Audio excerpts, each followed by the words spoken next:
Hello everyone, and welcome to Beyond SEO with Growthack.io, where we look at what really drives growth for brands. From search and content to product data and strategy, we dive into the ideas and conversations that go way beyond SEO. I'm Glenn, and I'm with Kevin, and today we're joined by Edd Wilson from Frontify. How are you, Ed? Yeah, I'm good, thanks. Thanks for having me on, and yeah, excited to chat. Yeah, really glad to be having you on today to be discussing SaaS and basically ways to build a SaaS brand, because obviously your experience based on in-house and obviously agency work as well is quite extensive. But before we get into all the fun stuff, if you could give a brief introduction to yourself and your background. Yeah, sure. So I guess I come from a traditional SEO background.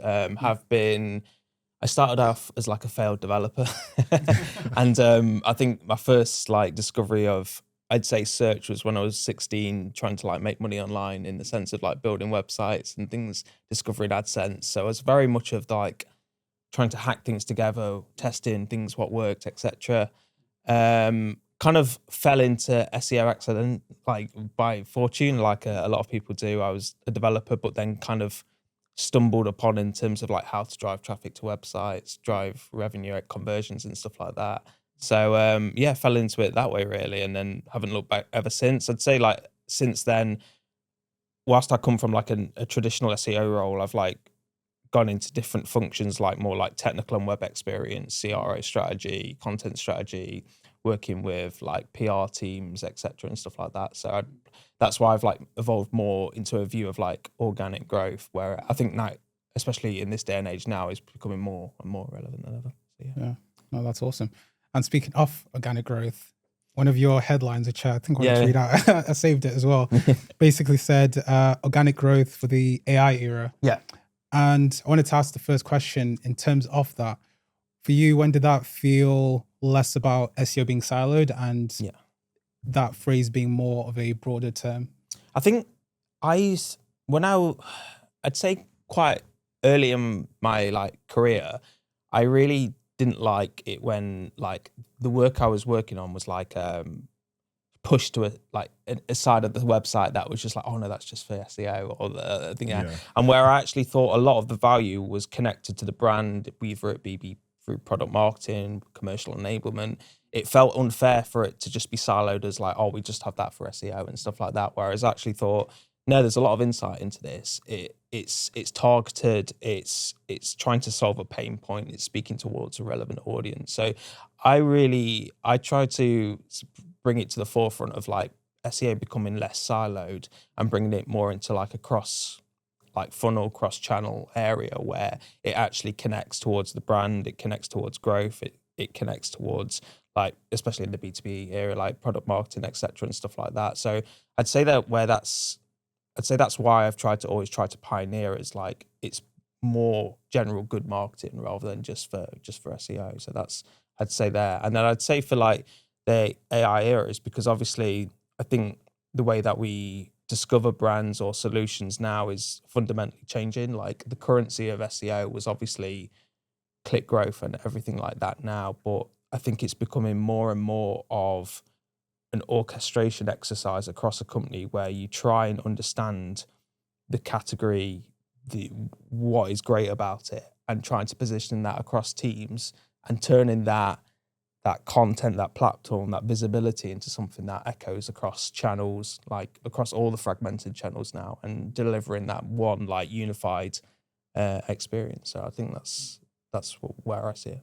Yeah, you're preaching to the choir, because that's exactly how we like to approach things. And I've had a generalist kind of experience in my early part of the career.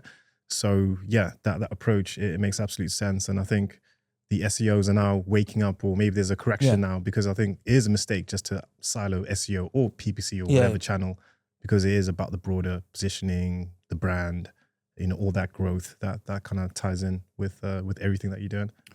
Yeah, because like what you said, Kevin, like the fundamental goal is building the brand. Yeah. And if each channel is doing its own separate thing, it's kind of hard to kind of make sure that each channel is essentially working towards the same goal. Yeah. So yeah, obviously having that integration, which I feel like a lot of marketers who may be seeing this whole AI stuff being like, oh, we've been doing this for ages. They're kind of like feeling vindicated in the sense of, oh, this is something that should have been done a long time ago. But Absolutely, yeah. and I know for me as well, like this is something that I've kind of caught to speed with in terms of like, right, we need to not just think about SEO as its own thing that supports, say, organic search from, search results. It needs to go beyond that. So, I think also like, if you just silo in SEO, no one's ever going to really see the value of it anyway, because it's just going to be so disconnected from what that company is trying to achieve and things like that. So if you're able to bring insights and context across departments into your strategy, I think it's going to help so much in terms of the value you're able to produce from it, in terms of like the conversions, the revenue, etc., and stuff like that. And I think that's where people do get bought into it, in terms of CMOs, senior executives, or whoever you're working with. They're going to see actually the strategy that you're working on is so aligned towards what the company is trying to achieve, and therefore it just gets easier to get sign off, easier to execute. People get more bought into it as well. So yeah, absolutely. I think SEOs, generally speaking, sometimes they're on the outside, but I think there's a huge shift when you're in-house. And I know you've moved from agency to in-house now. And for me, when I moved in-house, I really felt that distinction in terms of you have to branch out of your bubble. You have to speak to products. You have to speak to brand. You have to speak to all these different stakeholders that are completely separate to what you're trying to achieve. But you kind of have to align with them and kind of feed into their language and the way they work. Have you found that experience? I think it's one of those where you go into it with the mindset that you've been taught in like an agency, but like you said there, you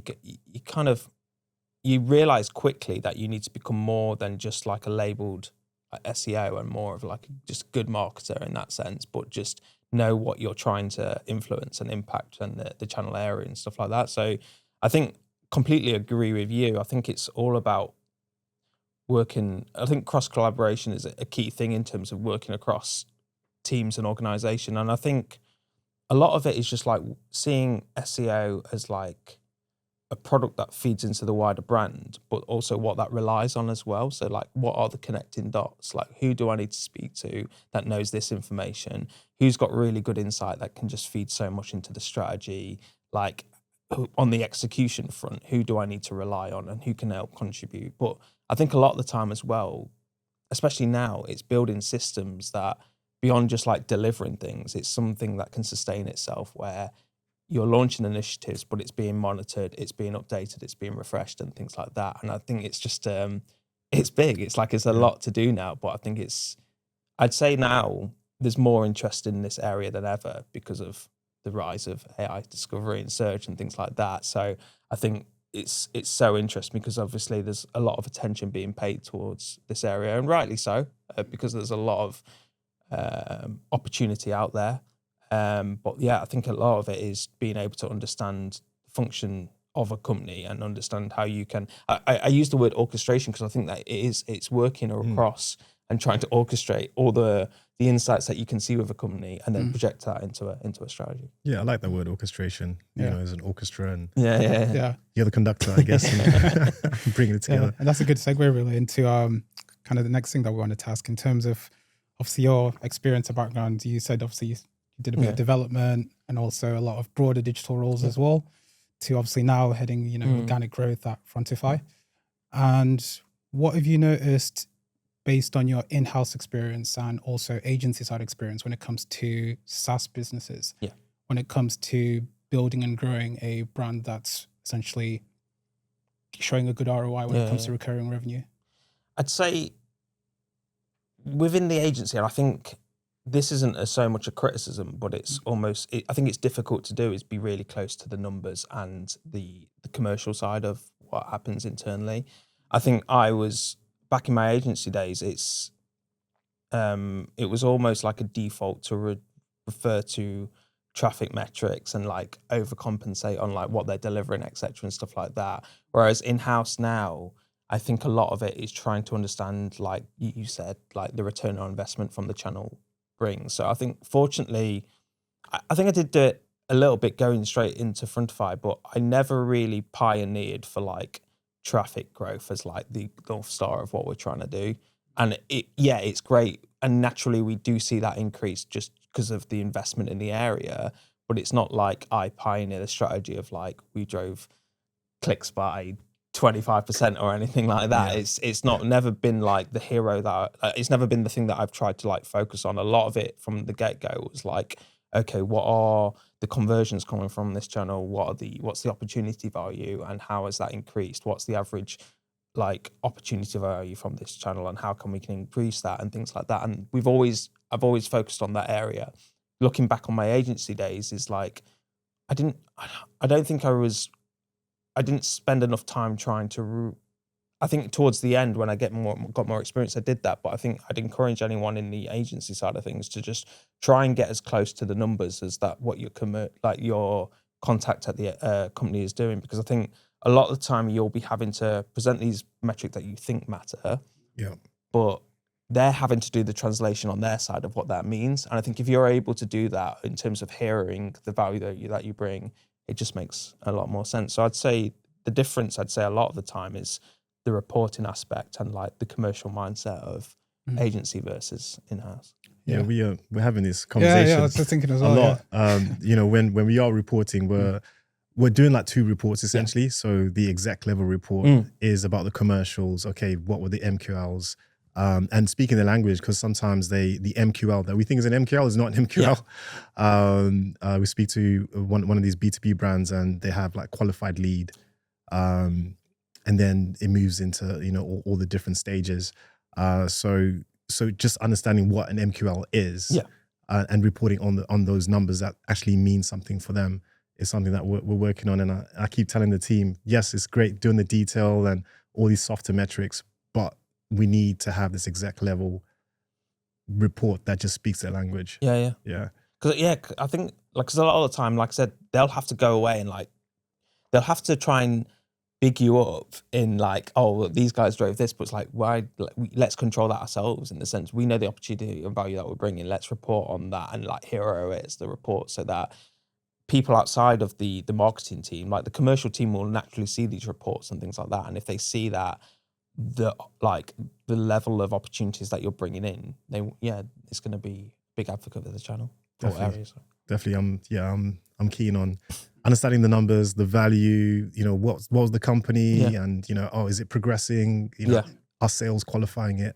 Just actually seeing that lead progress, and then you can I think justify your value. I think a lot as well. You can start connecting that back to your initiatives as well, because I think a lot of the time we've invested in topics that technically converted well, and we saw it on a numbers front in terms of conversions, but actually the qualification process may be that they were a lower opportunity value, didn't really drive that much for the business, etc. But if I was just still stuck in like GA4 at like conversion numbers, I'd be like, oh wow, I need to invest more in this topic now. Whereas we may have an area that may be like a few searches per month, maybe like 10, 50 or something like that, but it drives one big opportunity for the month, and it's like a 100K deal or something like that. And it's like, wow, let's double down on that. But if without that insight, I just wouldn't have invested in that knowledge and brought it back to the strategy. So I think a lot of time, seeing the commercial output from the, like you said there, like the after effects of that, and then bringing it back as like a feedback loop, I think is really good. Yeah, definitely. And you spoke about getting close to the numbers. If you're an agency, what would you recommend, say, people who want to get close to the numbers or aren't getting close to the numbers? What's the best way for them to bridge that gap? Yeah, it's a great question. So we typically allow like based on contracting and stuff like that, like, you know, obviously I have to have a contract in place, but we do allow like CRM access. So the ability, if you've got like a HubSpot, a Salesforce and stuff like that, I think allowing that view access of the deals progression and being able to get the numbers and what it's the attribution to those numbers as well, I think is key. I think if someone is not able to get that number, I think just having an honest conversation with who you're working with and just being like, are we able to get like a weekly or monthly export from your side, just so that we're able to connect that visibility from that side. So I think if like something like CRM access is key. And then also, if not, I'd say even trying to get some kind of manual just sharing of that report from your side, so you're able to connect it. I would say though, we've been blessed at Frontify because we have Gong, and Gong is like a revenue intelligence platform, but it basically records our customer and prospect calls. And now our approach to research on initiatives has just fundamentally changed from you would traditionally start in the likes of your Ahrefs, your SEMrushers and things like that. We start now a lot from like prospect calls and like giving like an automation, like transcriptions of like their pain points, how they discovered us and things like that. And then we bring it towards the research phase. So I'd say it's changed my life in the sense of that process, because it's so interesting to see how they refer to different use cases or topics or anything like that. And I would have never been able to pick that up through like a resource platform and stuff like that. So I guess another thing is just being really close to, if you are in-house or even agency, being able to, I'd say if you're in-house, being able to have access to something like that is just going to level up your game in terms of understanding how your audience speaks the language and their pain points.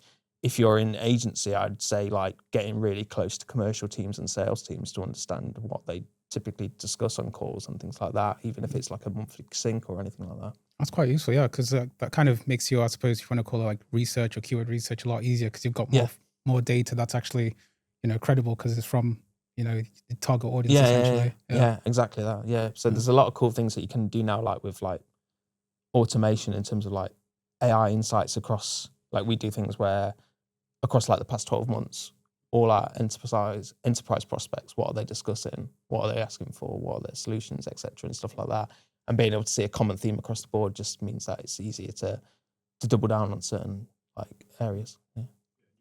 Very generous with your suppliers, because it's very difficult to get that CRM access. Yeah, I found in my experience, but what helps is having somebody who's on your side, brand side. So yeah, one of our clients, they allow us to have a view of their HubSpot data on a weekly call, and then we kind of manually track that in a spreadsheet. So at least we get something, and then we track that each week and see how that deal progresses. Yeah. But having that direct access is like, that's amazing for an agency. But it's so difficult to get that. It is, and I think that's why it's two things. I think if you are lucky to be in that position, then great. But I'd say like what you're doing there is like, it's more than good enough. At least you're getting the data to a certain extent in terms of it being shared and then being able to utilize that. Yeah. Oh, that's awesome. And we spoke about branding very, very briefly. And from the time that you started getting into digital marketing and just marketing in general, what were the kind of changes that or preconceived assumptions that you had about branding that you had before that obviously with the experience now has changed over time?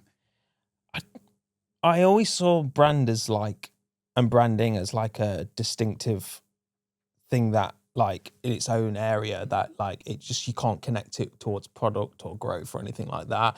Whereas I feel like more than ever, the best companies now that have a strong brand are able to connect it towards brand, like marketing, etc., and stuff like that. So I don't think brand is no more like a siloed thing. I think every marketing function, whether it be growth, whether it should be any other channel, I think it should stem from that brand side of things. Whereas I think traditionally I just view it as something like, oh, that's brand, I won't touch that. Whereas now even more like I see what we're doing as it's more of a brand channel now, isn't it? Like if you think about it, the way that people are now discovering solutions and stuff like that, they're going to be researching that, and whatever information is synthesized and collected and presented, that is a brand. It's associating your brand and how it's reflected, what it does and things like that. So I'd say more than ever, I think I view brand as like a siloed thing that I didn't connect with. Now it's something I try and like champion a lot of and connect towards a lot, I'd say. Yeah, 100%. Yeah, because similar to like what you're saying before, the AI stuff, it feels like obviously AI needs a lot more information with regards to if it wants to cite a specific brand. Obviously, you have to be thinking about that, not just obviously in SEO, but different channels when trying to put together something for your brand. So Absolutely. And yeah, going back to what you're saying at the beginning, SEO is not about the clicks, it's not about traffic. It is a brand channel. And maybe, it's always been a brand channel, but I guess people are catching up to that. And, brands like yourself are realizing that, how impactful it can be. What do you say you are working on internally in terms of connecting SEO with brand? what teams are you working with? How does that work your side? And so I'd say in terms of connected to the brand, I'd say more than ever, I think, especially in the B2B environment, I work with and work as closer than ever with like product marketing. So like understanding like ICP and how it like speaks to that specific audience, and also like what are the use cases of the product and how that should be reflected. So even when I go into a company now, when we go back to like the gong stuff and like call listening, that's traditionally what a lot of product marketers would do, but you're listening to like customer calls and things like that. And I'd say now that's like been the biggest area that I try and like bring into this side of things. In terms of connecting the brand, I think a lot of it now is working with the brand team to, I'd say the unique edge in like content now is your unique position and point of view. And I'd say like that's the thing that you have to go at in terms of standing out in like a sea of sameness. So like, what is our position on the specific topic and how can we reflect our unique point of view? Because if we don't, we're just going to be we have no moat, right? We have no unique edge to our content. Like, what is something that we can bring to the actual table that's valuable in terms of not just like opinion, but like the delivery of it? If it's like, do we bring multimedia and showcase more of that? Do we bring more like valid evidence of this working, or like with data or studies or anything like that? And I think a lot of that, I think, is creating like a unique moat for a company, is something that isn't able to be scalable against, because companies are popping up left, right, and center now, and if they can just anyone can basically scale content now. That's the easy part. It's understanding what can we do that's bringing an edge to the strategy. And just speaking about that, let's say you've led SEO teams. Yeah. Because SEO is now merging with product and brand. If you're hiring or if you're looking to grow an SEO team, what kind of attributes would you look for in a person? Because obviously that's changed and expanded. Yeah. I'd say like just like customer obsession, like understanding what is. I wouldn't necessarily even look for a skill set of like someone in SEO. I think it's more about like being obsessed with like what that customer is trying to achieve. I'd say like a lot of like product marketing again is a great fit into this, and that like growth mindset of like how we can build something out of that in terms of like a strategy, and also one that has quicker feedback loops as well. So like as we're running with it, what are the learnings we take from it, like on a quarterly basis, and how can we take those learnings back to it and readapt to strategy? So I'd say like what I'd look for is like an obsession with like that industry and that pain point, and trying to solve it and then turn it into that area. Yeah, I think that's great. Being obsessed with your customers. All the biggest brands are obsessed with their customers. Amazon. I worked at Specsavers for quite a bit in customer service, and they're really obsessed about their customers, and that's why they're so successful. And being on the inside of that customer success or customer service journey, I think is something that SEOs need to get closer with. So I think that's great. We had I was listening to a call. I won't be able to say the brand, but it's a huge tech brand that I was listening to the call of, and they were saying what they're trying to do with their like brand and creative team now, and what they vision for the next like 5 years. And I was listening, it was about an hour long, and they were basically having the call with some senior people at Frontify on the commercial side, and they were trying to explain what they were trying to achieve with like their vision, and we're trying to connect it like with what Frontify is invested in terms of our roadmap and stuff like that. But it was so interesting because it means that before these areas even launched into Frontify, we have an idea around like the strategy to tackle that product launch, in the sense of when that comes out eventually, like how can we position it in the market? What is our like go to market like strategy? And that's because we were listening towards what prospects and customers actually want out of it, and then taking that back towards like our internal knowledge as well. So yeah. Right. That's great. Oh, that's awesome. And you touched on some of the stuff that you do at Frontify. So what's a typical day like in Frontify? I'd say a lot of it is just cross-department more than ever. I'd say like I'm traditionally in like the growth area of Frontify, in the marketing area. So like the majority of like organic growth is reported based on like opportunity value and those numbers. So naturally a like key cog within that growth function. But to be honest, a lot of my time is spent working across brand, product marketing, and I'd say like more commercial enablement now as well. So like trying to understand what like customers are looking, what prospects are looking for, etc., and stuff like that. So at day-to-day basis is typically I lead the strategy for organic growth. So a lot of the content strategy, a lot of I run the CRO strategy as well for the website. So the testing that we're doing, the website strategy in the sense of how we invest in our product pages, what they look like, what's the experience, etc., and stuff like that. User pathing across the website as well. So again, this is where I feel like SEO and that has always been, but has probably never like claimed the fame. There's a really good quote from Mike King that said like, SEOs are like the janitors of the web, because he said like, we cared about page speed and like core web vitals before anyone else, and we forced everyone to care about it. Yeah. And I remember doing that myself. And then he said, we did, do you remember we love like open graph tags for social? Like we were doing that instead of like the social media specialists and things like that. Yeah. So like, I think now we realize that it's more about SEO, and it's just general like website strategy, and like a lot of it is conversion rate optimization, a lot of it is this area as well. So I know it's a side tangent, but I think that's quite an important point in terms of like what we actually pick up outside of I say outside of our remit, but it's increasingly I think become of our remit now. So, we do a lot of cleanup, and we are janitors in a way now for sure.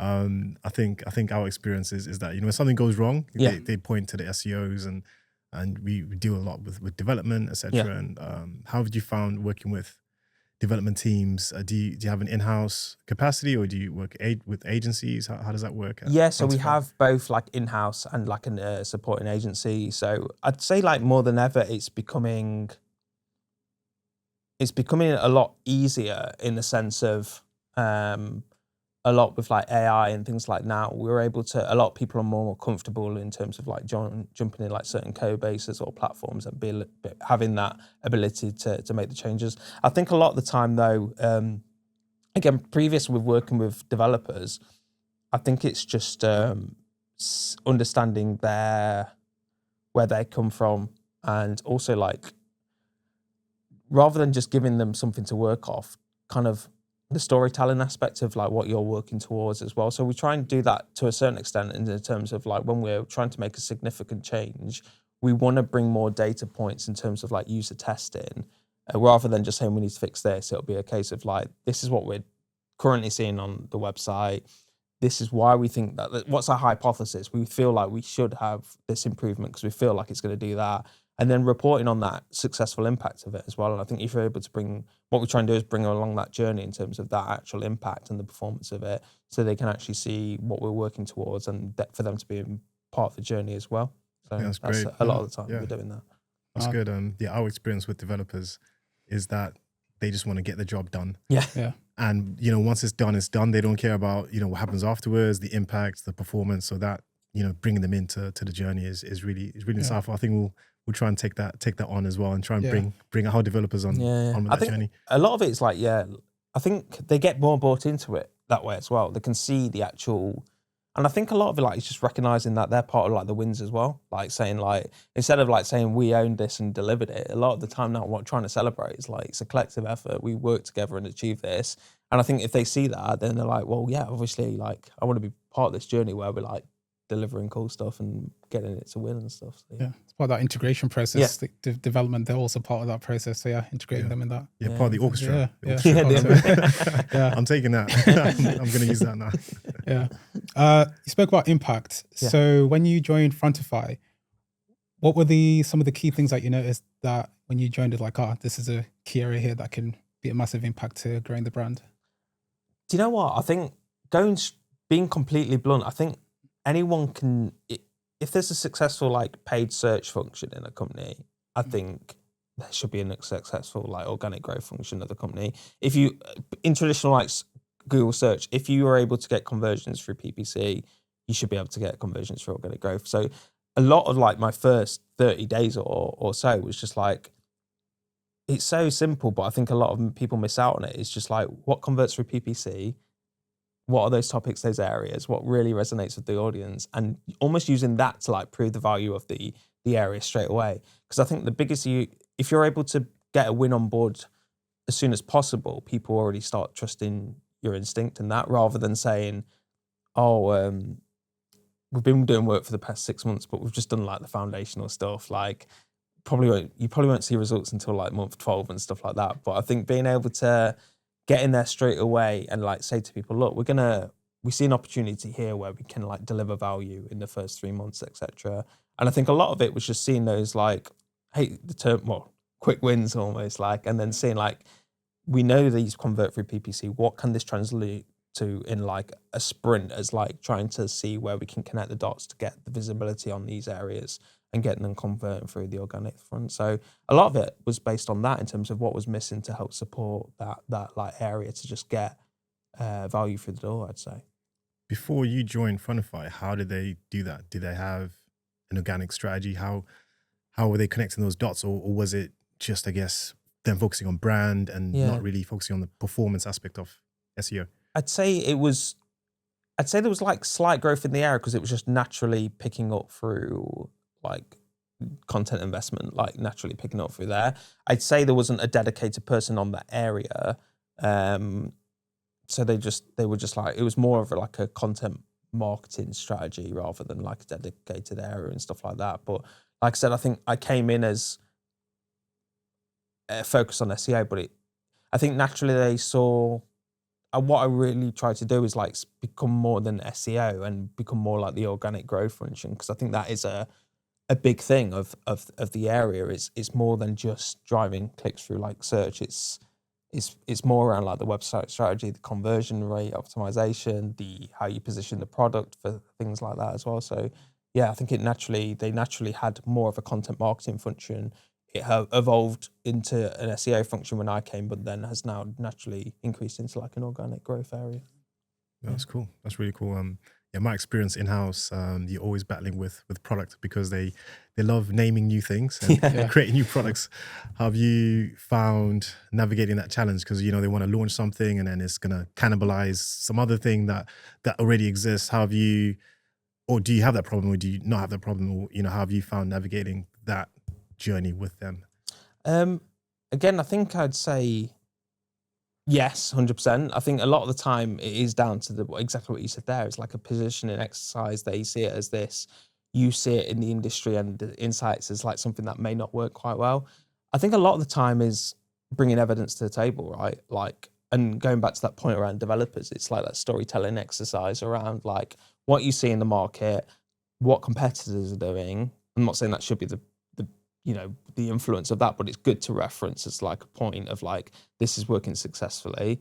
And then almost like saying, we can make this change, but also just understand like it could impact these levers. We might not see the targeting that we may want from this specific area.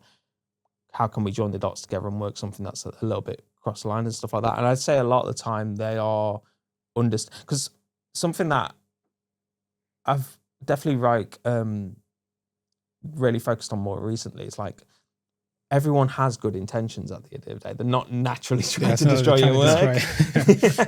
So I think I've always like, I've definitely been like, when I was in like younger in my career, I thought, why are they out to like ruin what I'm trying to achieve? Like, so frustrating. But it's like, it's not, they're working towards something as well. They're working towards something that they see makes sense on their side. So what is making sense on their side and how we can connect the dots. So I think always assume that people have good intentions. Probably maybe that's more of the philosophical route of it. But I think a lot of the time is trying to bring evidence to the table and kind of share your story around that area, why you would want it to be in that way in the first place. And then I think a lot of the time I've never had issue when you've been able to have that conversation with that team as well. But I think a lot of the time, again, it's relationship building, isn't it? It's building trust to the team. And the more that you work together and that, I think you naturally just improve the way that you work as well. So rather than being siloed or negative on that aspect, I think if you're open to the ideas and working with it, it's just going to help it improve and remove some of that maybe like conflict or Yeah, absolutely. I think it's had an improvement over the years for sure. Maybe I'm speaking in past tense. Back in my days, maybe I got like PTSD in terms of in terms of dealing with certain departments. I think they are making decisions with SEO now in mind, whereas before maybe they might have just made a decision and then you kind of have to repair the damage. Yeah. It's launched already. Oh, okay. I didn't know about this, but it sounds like there's that more collaborative. Yeah, I think now. again a lot completely see that as well, because a lot of the time, this is when we're talking about like SEO viewed as like a silo, don't we? Because we do get those last minute requests for like, oh, can you come in and just view it from like an SEO point of view, and like the whole framework has been developed by that point, and you're like, what do you want me to do? Like, you've been asking to get your foot through the door. Yeah. So I think a lot of the time is like, okay, this has happened. How can I introduce myself to the process? That means I'm considered as part of it. Do I need to speak to the project manager, like of saying, look, like, thanks for including me, but could I have come at like an earlier stage? I just think I'd be able to bring like a lot of great insight to the table on that. And a lot of the time they're like, well, yeah, absolutely. Because if you go like, oh, but I was able to bring this insight from this, they're like, wow, yeah, we need that as part of the process. So a lot of the time they will just naturally increase it. So I think if it's ever the case that teams or people are feeling like you're an afterthought, I'd say like, how can I introduce myself as part of the process? Who do I need to speak to get involved in that? And I think naturally you will naturally see that, because you're doing a good thing, right? You bring key insights and things that are going to help the business grow through being part of that process. Yeah, that's 100%. Great. That's great. Yeah. You touched on content before, and Kevin literally just said before that was the content just part of the plan before, and obviously you said that before you joining Frontify, that the content was part of the strategy in a way, but it wasn't part of the, I suppose, organic growth. For, say, SaaS businesses who want to improve their content process from like, say, awareness to commercial to decision, what's the most effective things to be focusing on at those different stages of the funnel, so that I suppose if they are a new SaaS business, resources aren't wasted on, say, specific things that don't really contribute? Yeah, great point. Great question. I think a lot of it, again, is having that commercial context initially in terms of understanding when we're talking about like customer research and that. I think having that element of, even if it's just an hour a week, of just having a process where you are able to like do that research and try and bring it into a strategy, where I think we'll just level up content strategy straight away. In terms of your point now of like the content strategy for like organic growth, I think it's changed so much in the past few years, because the whole like old positioning around like B2B SaaS strategy was around like definition, like what is CRM and stuff like that. Hope they click and then download a white paper or convert and stuff like that. That naturally, was that the right thing to ever do? I don't know. But like, I think now is just trying to understand more. I think naturally SEO or organic growth has more gone to middle of the funnel, bottom of the funnel. That's where it executes well. I still think there's value at top of the funnel, absolutely. I think it's just more around of like a user pathing exercise of like, okay, the research in top of the funnel here, but we should describe like what is the next path as part of that process. I think there's more value in, like I said, going back to product marketing and things like that, is trying to understand what are the pain points and use cases of it, and how can we invest in the content strategy there. I think a lot of the time now I've tried to say that like more top of the funnel should be more brand and thought leadership. And whilst we still have a voice to say in that area, we should be more positioned closer towards the product and the website strategy and focusing on that area more than ever, I'd say. So that's how I'd say more how I position it at the moment. But I still think there's definitely value in top of the funnel. Yeah. I think there's just I wouldn't have invested in certain areas now than I would have done 5-10 years ago. It's almost kind of like a reprioritization of what you actually do at the top of the funnel. Really, if anything. Yeah. And I'd almost say, like, if you are going top of the funnel, that's where it gets more around video and things like that. Like, how can we bring video to the process to get visibility and LLMs or AI views and things like that around that specific area and stuff like that. So I'd say that becomes more then cross-functional, cross-channel and stuff like that. How can we incorporate some of that? Yeah, that's great. I think what I've found really works well with in particular B2B companies is understanding like what you do, looking at those call scripts. If you don't have access to them, just asking a question, okay, why did that deal fail? Why didn't that go through? What was the objection? And then trying to handle that through content. Yeah. And I think it's a useful approach, and you're able to justify the value of what you're doing and the content and the SEO strategy. Yeah. So yeah, I think it's good. It's a good balanced approach, and we're investing in video ourselves for top of the funnel, thought leadership, and that's what you have to do now. And gone are the days where it's the what is kind of content. That's definitely dead. Yeah. That's not going to get you results anymore necessarily if you're looking at the actual value. Yeah. I think like put it to your point there. I think like how we should be focusing on topics now is like very much like trying to, not a checkboxing exercise, but like understand all the influences to suit that answer in terms of like what is the content required to win in that area. How can we complement it with like video? Okay, when we've got the content now, can we share it to, if we have like a founder or someone senior on LinkedIn, how can we like share it with them to get like it like shared on like LinkedIn or like specific news sources through PR and stuff like that? And I think like we keep saying the theme of it is like orchestration. You're orchestrating like it's like the syndication of that content through all these channels. And I think that's where we see the value now. It's like LLMs are then they're synthesizing the results across these platforms, etc. So you've got the content on your website, you've got the video to support it, you've probably got the social side of it as well. Maybe you've got the PR function in terms of the promotion of it. And all those like connected dots are really hard to achieve, but that's where you win, right? In terms of like that collective group effort to own that area or content topic. Yeah, and what you've just described is a very long process. Yeah. So I'm always very skeptical of people saying, oh, we can get you #1 ranking in ChatGPT in 90 days or 30 days or whatever. And it's just like, okay, how? You have to create all these assets. You have to have a unified approach and trying to appear in those things. Unless you have unlimited budget, a massive budget, you're just not going to be able to do that. So, you can't promise those kind of results with a tiny little budget. And SEO tends not to get the budget. It's usually paid. Yeah.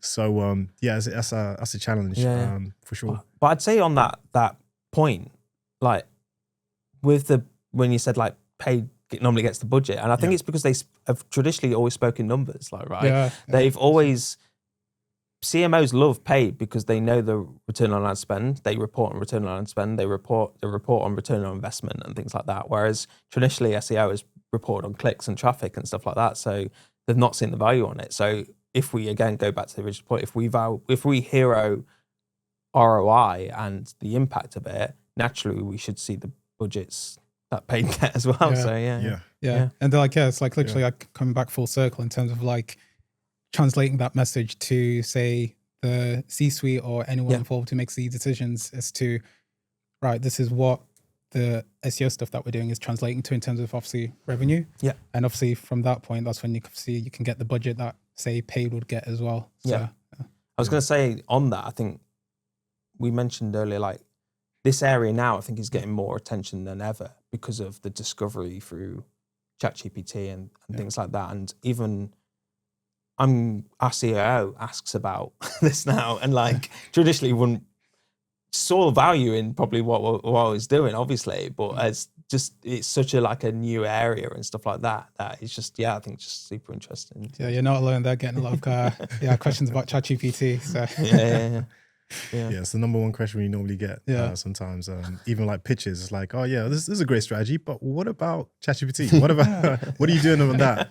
That seems to be the focus. It's not the revenue or the organic growth that we're talking about. It tends to be the CEOs or C-suite are worried about ChatGPT and AI. 100%. And I've kind of started seeing it as a positive now because it's kind of bringing more attention to SEO in a way. So in that way, if people are asking about it, that's when they can go, it ties in with SEO. So what are your guys' opinions on it just being SEO? Do you view it as it just being SEO? Well, I'll say our definition of SEO has always been broader. Yeah. So the traditional SEO definition has been long outdated for a long time. And I think really good SEOs have always understood that. even with the introduction of AI overviews. We know that there's been a reduction in clicks and SEO is more brand led. And, we've known this for a while. So my view has always been that SEO is beyond just SEO.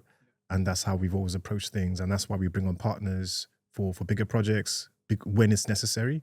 When we see a brand needs this, okay, you need like the CRO elements that we're talking about. If the website isn't built up to scratch and it's not aligned with their positioning, sometimes we have conversations with clients and they say, oh, this is what we do. This is how we do it.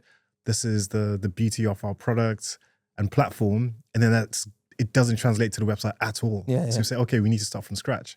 So that's not an SEO conversation. That's brand, product, and everything that we're talking about today. But yeah, the chasing the traffic and clicks SEO, that's been long dead for a long time. And that's my definition. And that's why we've called this Beyond SEO.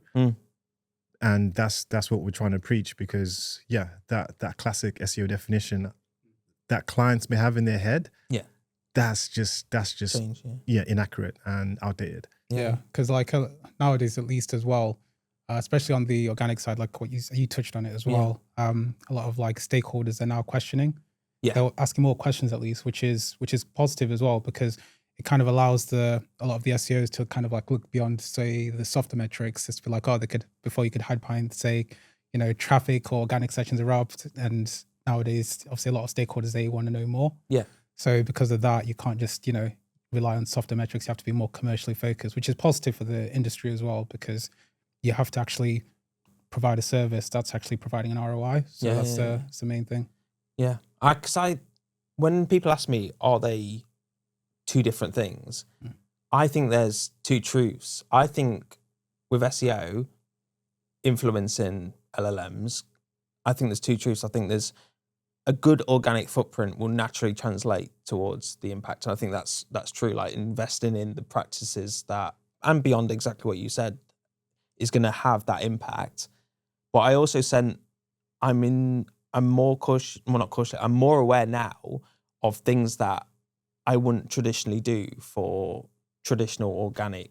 And I'd say, like, for example, if someone is searching like pricing for a SaaS company, like as organic, did you ever really care about like that? Because you'd be like, oh no, because our pricing, if you search brand pricing, your page is going to rank number one typically, and you capture that. You wouldn't really care about or put an advocate in that thing. Whereas now, if someone's going to ChatGPT and goes, oh, what is this brand's pricing model? And it gets maybe some information from your pricing page, but it also pulls in this source from here and things like I've seen experiences where it's pulled in out of date prices for another company and it's referenced like an old AWS forum and pulling their pricing and things like that. Suddenly that becomes like a brand exercise, which I think is you typically wouldn't be involved in terms of like understanding and things like that. So a lot of it is around positioning and making sure it's reflected of that area. So I think that's where it's like becoming inherently different in the sense of you're becoming more brand focused and potentially other avenues commercially focused around how the product. And I think that's just one example where it's a lot different towards what we have been previously like focusing on. Absolutely, yeah. We've got more power to say, no, you need to fix this. You need to look into this. It feels like we're able to point to things that are wrong. Whereas before it was like, no, stay in your website corner. Just focus on the track. The traffic, the clicks. That's where you belong. But now we can say, oh, your Gartner overview is 100%. Outdated. Your G2 reviews, like you need to get more of these. You need to maybe get Google Business Profile reviews, etc., and update that. Giving you more ammunition to use. We see exactly that because a lot of people now are like revisiting their position and messaging, and that's reflected like on the G2s, the Gartners, and things like that. And they like those bios are like largely not updated, and you're like, you're saying you're this now, and you want to be reflected as this, but all your messaging across everything is just outdated. So like. And it's again janitors of the web that are coming in. We are. We're literally. That's what we do.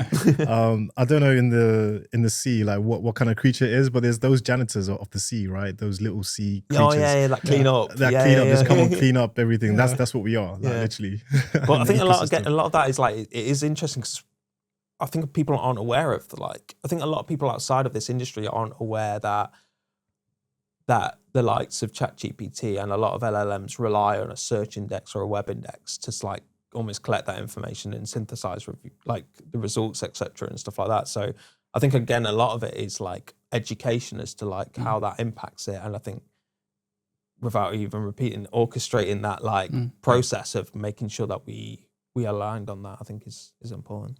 Yeah, it's definitely 100%. changed for sure. Like going back to your question, it's definitely changed in terms of how empowered we are. I think as SEOs, it's not just the search engine optimization. It's still a search engine in a way, but it's a much broader definition. It's like fragmented, isn't it? And I think within Growthack as well, I think we know, I don't know if but search it needed to be disrupted in the sense of it clearly wasn't working for what people wanted.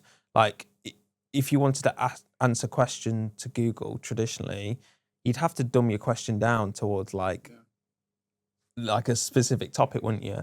I think it's good that I think it's challenged it and it's changing it in a way that I think is, in my opinion, a better user experience. I think so. I think it's improved how we do things and how we talk about what we do, and those conversations, those product conversations, those commercial conversations, it's improved us, I think, as being part of the business, because at the end of the day, our job is to help a business grow and make more money. So it's improved our role in terms of doing that. I think that's definitely changed for the better, I'd say. Yeah, 100%. And final question. If you were going into a new SaaS brand and you had 90 days to obviously give it results, what would be the first kind of core things that you'd look at to drive impact? Before I even get to that point, I'd say like, I can't remember where I saw it, but I think this area that we work on, I think it's best where there's a fire already happening and we're the fuel to ignite it. And I think if you're looking as a product for the first time, still trying to find product marketing fit, I don't think maybe like organic, like SEO, etc. is like traditionally the best thing you should do. I think invest in the product, test it through like paid search, so you get that quick like feedback loop and stuff like that. But going back to the question, I think if it is like a strong product marketing fit, is a growing brand and stuff like that, I'd say traditionally understand how it converts at the moment in terms of like through potentially there's a PPC for paid media function, use insights from that to what converts. If you're able to drive value in the first 90 days through that, I think it just gets people on board and seeing the value from it. And then from there would understand what levers you can pull on in the company and almost build a system around that. So like, how can we create content? How can we turn product insights into the website, etc.? How we can get that strategy. I always work on an OST framework, which is like objective, strategy, tactics. And that objective is always tied towards what the company is trying to achieve and trying to then bring the organic goals from that. So I think prove the commercial value and then work out the functions within the company in terms of it, and then try and turn it into a system that delivers towards what you feel like is going to achieve growth for that company. Oh, that's awesome. I like that process. What's it called? OST. There's a person on LinkedIn, I think it's Jess Joy. She does a really great visualization of this. So I think it's a lot of people large companies work off like an OST framework, but that's what I try and focus on. Yeah, I like that. I have to look into that as well. Awesome. And also as well, we always like to ask guests if they're working on anything exciting or any projects. So is there anything that you're currently working on that you'd like to share? I think a lot of the time I'm just in Claude Code at the moment. So I think I'm increasingly, nothing like public yet, but I'm just increasingly trying to work out and build internal systems that I work on with like Claude Code skills, markdown files, and trying to document all my knowledge in this and then use that as like insights and stuff like that. So if anyone like, again, I think find themselves doing repetitive tasks and things like that, start building systems that can just assist you. So that's what I'm doing at the moment. And then, that's what I'm working on at the moment a lot internally. Maybe I'll have something to share publicly on that, but Yeah, I know I need to get into see what Claude's like because I've not dived into Claude as yet. So yeah, it's a great platform. Yeah. It's interesting how these LLMs combat and level up and one improves and another improves. It's an interesting. I'm noticing it's like moving house now with the data because like obviously I've been on ChatGPT, so like now like I'm seeing a lot of better platforms. I'm like, well, built this, infrastructure here. Yeah. So it's like trying to move. I mean, Claude's like that, my recent migration thing where you can move your data across. Of course. Makes it easier. So I'm hoping other platforms do something similar like that. Yeah. But like you said, I think it changes month to month. But I think Yeah. I'm fully invested in Claude at the moment. Yeah, and Claude, if you're listening, sponsor us, please. No, that's awesome. No, thanks so much for that, Ed. Cool. And guys, if you got a ton of value from this episode, be sure to like and follow the podcast.